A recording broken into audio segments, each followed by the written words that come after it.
It's 8 o'clock, and I'm heading down to New York City, or at least Queens, New York, which is one of the boroughs of New York City. And I live about 2 hours north of New York City, and I have done this trip dozens and dozens of times. And the reason why I have done this trip is to go to a shop or a warehouse called Gullwing Motor Cars. Gullwing Motor Cars is a dealer that I think that if you're into cars and you've seen advertisements or you've looked at want ads, if you've been on Hemmings, if you've gone, that you've inevitably seen this. You've seen ads for Gullwing Motor Cars wanting to buy, sell, trade collector cars, and they certainly are,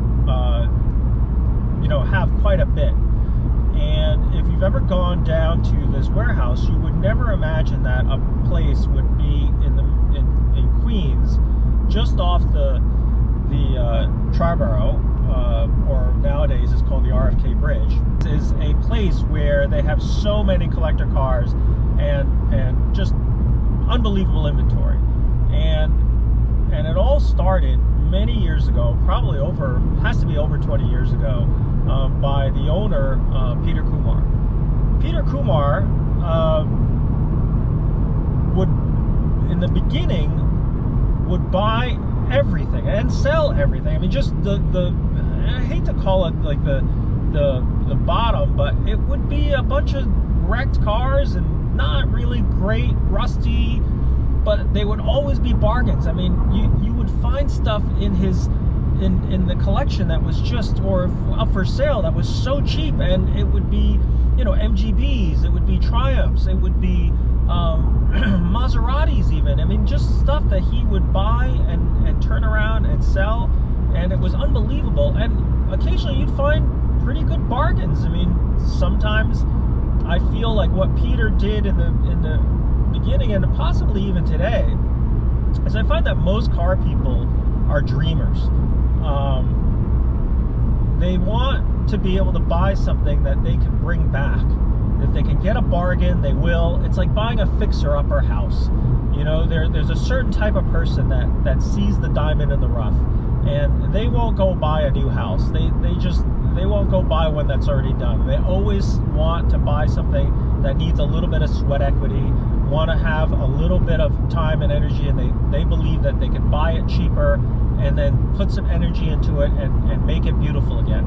Some of it is because I think we all, who are into this stuff mechanically, recognize that, well, I have the skills to fix this. I have the ability to clean the paint up or repair that broken front suspension piece, or do the brakes and the brakes are rusty, or the the top is worn, or the interior's torn, or the chrome needs a little polishing. And we all have this dream of like, okay, well, it doesn't take that much energy, and I can get this car cheaper. Well, that's kind of where Peter had his success, because instead of having these beautiful showroom type cars, he would have these cars that were just, right on the, pretty rough, and yet wildly popular, always available to, these cars were always there, and people would snap them up. As he started to become more successful, he started moving up market, and he started buying Ferraris. So in that whole Ferrari world, starting early on, people would call me and say, hey, there's a 330 GT2 plus 2 at Gullwing Motor Cars. Do you think I should buy it? And my advice has always been, well, you got to be careful, because Ferraris are expensive, and when they have hidden problems, you need to really inspect them carefully. And so, the conversation would then continue, and they would say, okay, well, can you go down there and inspect the car for me?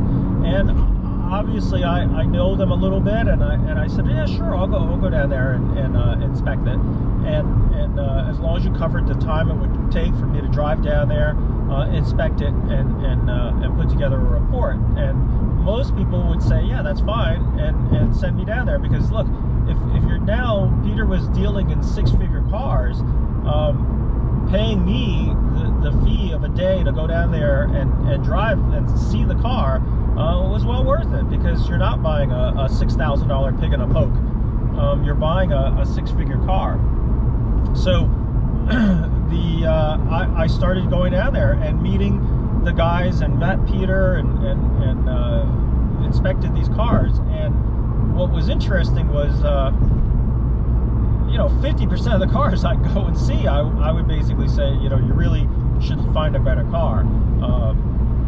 But occasionally you would find a car that wasn't bad. Trying my best to be subjective on the matter and say, look, this is what it's going to cost, this is what's wrong with the car, this is what the things that you have to do to fix, and based on cost. And I try not to get too involved with cost, but at least I'd be able to get involved and tell them, this is what's expensive, or this is the part that's really bad, or rust is something where I can find that you could see that there was there was rust damage, or even for that matter, you'd see if I could catch it, I'd see some kind of deformation in the frame or crash damage, and say, look, this is a problem. So 50% or possibly even more success rate of me finding a car that was acceptable would be panned by me, and I would just say, look, I don't think this is the right car for you. And also I'd have to talk to the owner or the buyer, because you want to get into the head of the buyer. Not every buyer is the same. If a buyer is a hands-on guy, very capable, and was able to put in sweat equity, absolutely. But if you're going to pay a shop like mine to do the work and repair, the margin becomes a lot thinner, and oftentimes you spend more money repairing something than the car's worth. You're better off buying a better car. So I would always try to advise the buyers and to think about who they were and what their expectations were, and then whether I can help them, or whether or not a shop, their local shop, or their local mechanic, or their own mechanic, or their own skills would be able to make that car work for them. So it would be a process that we would go through, and through the years I've been down there a bunch of times. What was funny enough was that then all of a sudden I would get phone calls from people who I've never even met on my website or through the internet, that most of the people hear about me. They would be referred to from Gullwing themselves. Now, part of me was just like, well, what is Gullwing telling them to go talk to me, when my success rate is a 50 chance of me telling them not to buy the car? And I respected that, because I think Gullwing, their feeling has always been, we've got nothing to hide.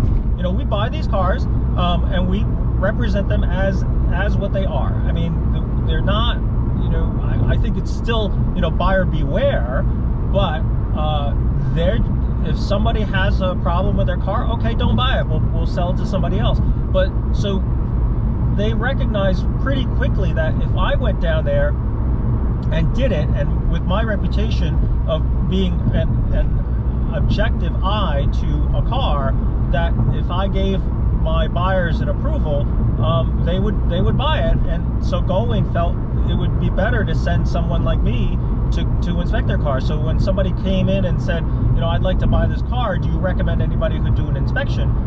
They figured it was in their best interest to send somebody that was a third-party inspector. Of course, because I always tell everybody, don't ask the shop how good their car is. I mean, when you ask the guy who's selling the car, of course he's going to tell you it's good. Of course he's going to tell you it's perfect. He's selling the car. You need to have a third-party inspector so that they don't have any skin in the game except for the money that you're paying them to do the inspection. Trust me, in the business of used car sales, there have been plenty of inspectors that have been paid by the seller to do an inspection. And therein lies the conflict of interest. You need to have somebody that has no conflict of interest. It doesn't matter to me whether or not you buy the car or not.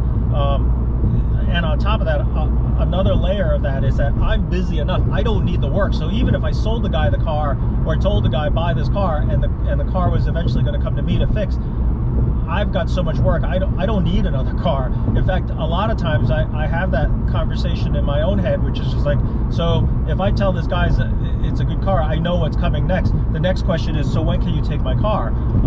And sometimes it's so busy, I can't take the car. But at the same time, if it's a good car, you know, I'll let them know that, hey, listen, you know, this is a good car and this is the type of work that can be done, and I might be able to get you somebody who I know that's willing to do that type of work because I'm just too busy. So it was interesting, and I think I gained a little bit of respect to Gullwing, which is just like, hey, listen, you know, they're willing to put my name out there, even though they know there's a chance that I might pan the car. So through the years, especially when the market is moving, you get calls. I'd be down there like once a month to go look at a car for somebody. Of course, it would always, generally 99% of the cars that I would go down to look at were Ferraris, because I wouldn't really want to go down there and inspect you know, something that I wasn't as familiar with. You know, I have done a couple ESOs, I've done a couple, you know, Maseratis and stuff, because the buyer is insistent that I go and understand that I'm not an expert on those cars, but at least can give them, you know, an objective eye to whether or not the car was a good car, or at least wasn't rusty, and compression was decent, and all that other stuff. Most of the time, what I do is drive the car if I can. Queens is a horrible place to drive, you know, a collector car. It's just, you know, the traffic is bad, there's a lot of people down there, the roads are really crappy, but you're just trying your best to get out on the road and try to get it up into top gear to just see how it accelerates. I get on the Van Wyck and just blast in towards the airport, flip around in the airport and come back, and hopefully enough to just get a feel for the car. Admittedly, the roads are so rough, you're definitely going to put the suspension to the test. And then I bring it back and do a compression check and put it up on the lift. They usually know that I'm coming, so they'll keep a lift open, get the car up on the lift. I'll take a look at it and make sure, you know, all the other things check out. Just make a list, and I have a little checklist that I bring with me, and fill it out, and just try to keep going with it. And on the drive home, I start formulating in my head what I like, what I didn't like, and then have a conversation that evening with the buyer about whether or not they should buy the car. It ends up being quite a long day. I mean, I charge it's a 4-hour round trip. It's usually about 4 hours to do the test drive, the inspection, and the compression check, and everything like that. So it ends up being a good 8-hour day, and then, you know, there's another hour or two of putting all my thoughts and my notes to paper, and putting together a report of which I can either call or email to send to the potential buyer. So it's as involved as I can get. I tell people all the time, look, I don't have a crystal ball. I can't look into the future. The things that I catch are things that I feel and see and can do, but I tell them I can't catch everything. You know, I can't be responsible for missing something, but I can at least get you general health of the engine, general health of the car, general you know, rust if there's anything, or damage. But for the 4 hours that I'm looking at the car, you know, I'm human just like anybody else. I might miss certain things, but generally, when you get in a car, you do this long enough, you'll know within 5 minutes whether or not the car is decent or not, just simply by you take it out and drive it. I mean, does it feel honest? You know, does it just rattle away when you first get in? Does the door shut right? Does the hood close? Do the gaps look even? Again, the thing with Gullwing is these cars are not show cars. They are usually, when they're wholesaled to Peter Kumar, they are on the bubble. Peter very rarely pays top dollar for anything, and that's just the nature of his business. A lot of the really good cars are usually sold privately, and the top dollar is paid. But by the time someone says, you know, I just need the money and I need to get rid of it, they'll call Peter Kumar, and Kumar will buy just about anything. I mean, I'm always amazed how much money he spends. I mean, and in my business, I've chased the same cars as Peter. Sometimes I bought them before Peter Kumar, and sometimes he's bought them before me. So I'm pretty sure and confident I know how much he pays for some of these cars. In fact, we joke about it oftentimes when we're chasing after the same car, and I will have bought it out from under him, and he'll you know, reprimand me to say, how much money do you think you can make? Because I could have made you more money. I could have paid you a finder's fee. But, you know, sometimes for me, buying a car out from under Peter Kumar, one, is a challenge. And number two, I honestly want to try to get into an end user. Some of these cars that he buys, it kind of just sits at his warehouse, and anybody can buy it. It can end up going to Europe. It can end up going somewhere else. It can, you know, he doesn't really care where it goes. I mean, just as long as he makes his margin, he's happy. And for me, a lot of times I get involved with it because I am asked to help, and I will try to get the car from the seller to an end user so I can keep track of the car. So we're kind of in the same business and then not in the same business. You know, my business is based on repair and I guess you call shepherding a group of collectors of vintage Ferraris, and his business is purely just to turn and burn. You know, when he gets a car in and they're actually working on it, is because they're just trying to make more money out of it. But at the same time, if they don't put any, I mean, they oftentimes will just get a car and sell it as is, because they know that if they put any time and energy into the car, it takes away from their profit margin. So they have a very different perspective as to how they sell a car. And it's not to their fault, that's just the nature of the business. And somewhere in there, the two of us kind of work together and work independently of each other, where the consumer can benefit one way or the other. So that's my story of Gullwing, and I'm heading down there now, and we'll take a look at the car that I'm asked to look at. All right, so this is Gullwing Motors. Let's see what they have. An Espada, pretty rough. That's definitely a project. They certainly have other projects that are even scarier, but it's an Aston. This is a Boxer, a 456 automatic,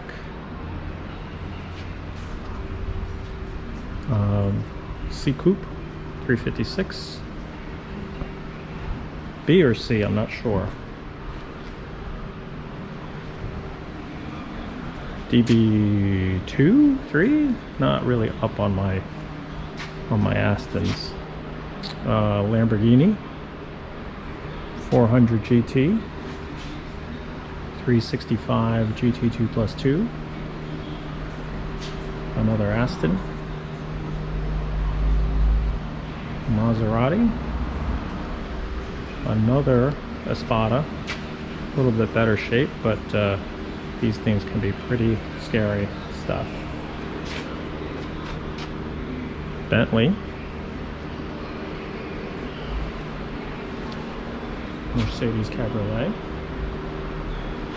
I mean, this place is just filled with all sorts of stuff. Lancia, Aston, another Maserati Coupe,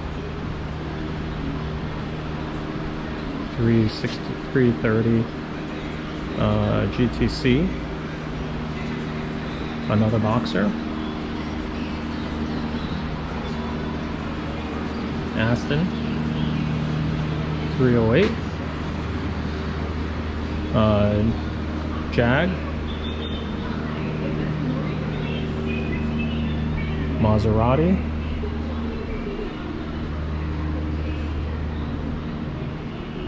I mean, just wild. It's always amazing. Some of these cars come and go and move, and some of them stay for quite a long time. 365 GTC4.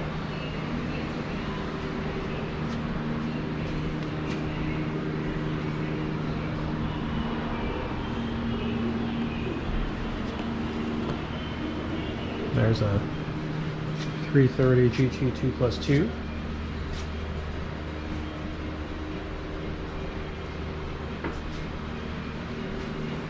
Another 308.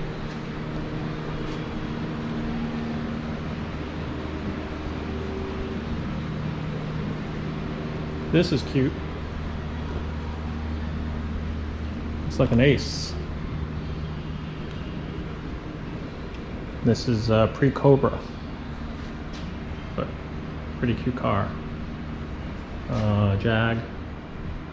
And look at this. This is kind of cool too, a speedster. Huh. What? This car is not for sale? That's actually pretty nice. Every once in a while they get something really nice in here.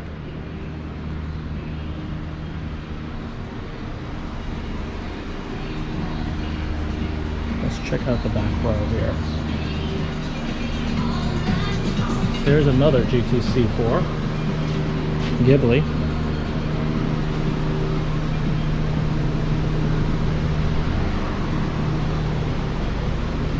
Lagonda. Jag. This is a Yalpa, I think.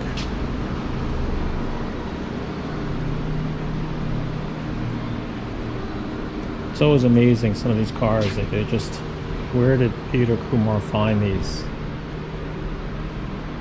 What, a Mistral?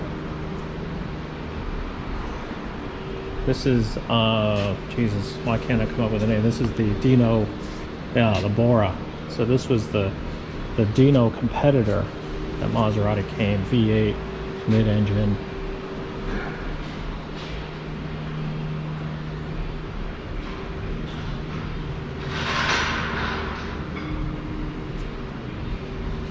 Another Ghibli. Yeah, so bunch of stuff.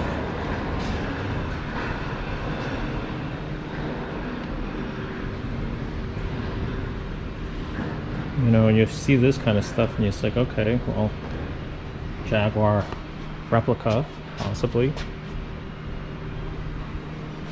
G-Type. But you never know what the story is on these.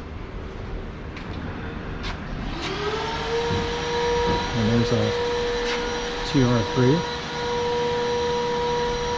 and some sort of rolls, duct tape fenders.